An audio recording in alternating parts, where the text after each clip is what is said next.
This video is brought to you by Jab.se, the lead supplier of MMA gear in Scandinavia. BetSafe.com, Europe's only online betting site for MMA. Everybody here knows I was in the chopping block, so coming off of 2 losses in a row, I really wasn't expecting a third opportunity. So, I want to thank Sean Shelby, Joe Silva, Dan, the UFC, and everybody for just giving me another opportunity to show off my skill set and the kind of fighter I am.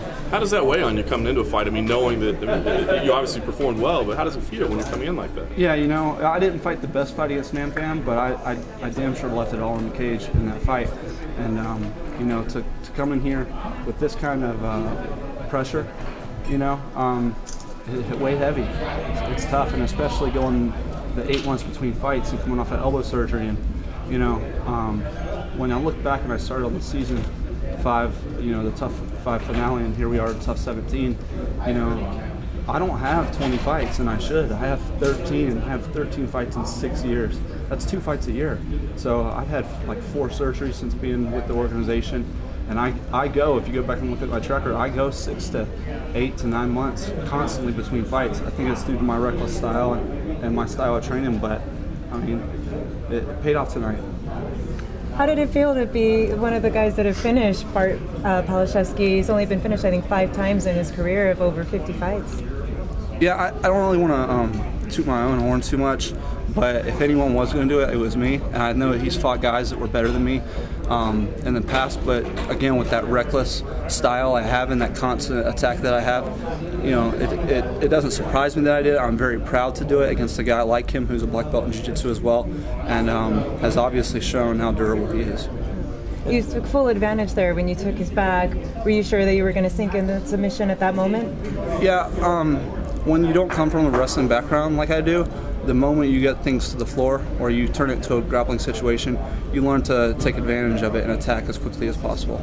And this was your 3rd fight at featherweight here. Did you finally feel comfortability at this weight and being able to make the cut and to be as agile as you were in the cage? Yeah, the previous fight I felt, I think, even better than I did physically for this fight. But I just didn't use my head very well in this last fight. But today I felt a full balance. I didn't feel phenomenal physically, but I didn't feel bad. But I was able to use my head a lot better, and I paid attention more to what my foreman were saying. On the feet, he was tagging you a little bit with some punches. It seemed like you eased into the fight and got a little more comfortable. Talk about the exchanges on the feet. Did you feel like what prompted you to get the takedown and not exchange with him any longer? Yeah, well, my coach Master Cattell told me to sit back and be patient, and I knew that he was going to be looking for the bombs. And I don't want to say that I was baiting him, but I did want to sit back and pay attention a little bit more. And even when he hit me, he actually rocked me there for a little bit. I didn't want to get overzealous and duck my head and shoot for a sloppy shot, but just sit back and pay attention. My coach said there's nothing wrong with getting a slow start, so I wanted to sit back, and really I went for the takedown because I had an angle.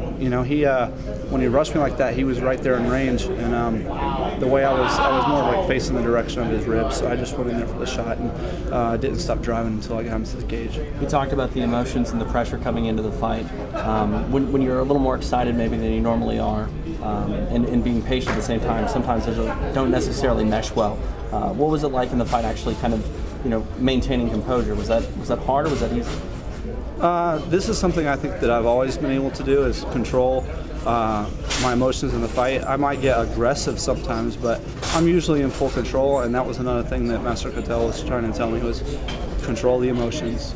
Just pay attention, play your game, all the standard stuff. But I just wanted to make sure, again, I wasn't overzealous. I didn't try to do anything too much. And when I go into a fight, I already accept that I'm going to lose. Now, a sports psychologist will probably tell you that's the worst thing. But when I mentally prepare for a bout, I envision myself getting submitted, getting knocked out, losing a decision, losing in every way possible. So that way I fully accepted my fate, and I'm ready to go out there and fight, with a true martial art attitude.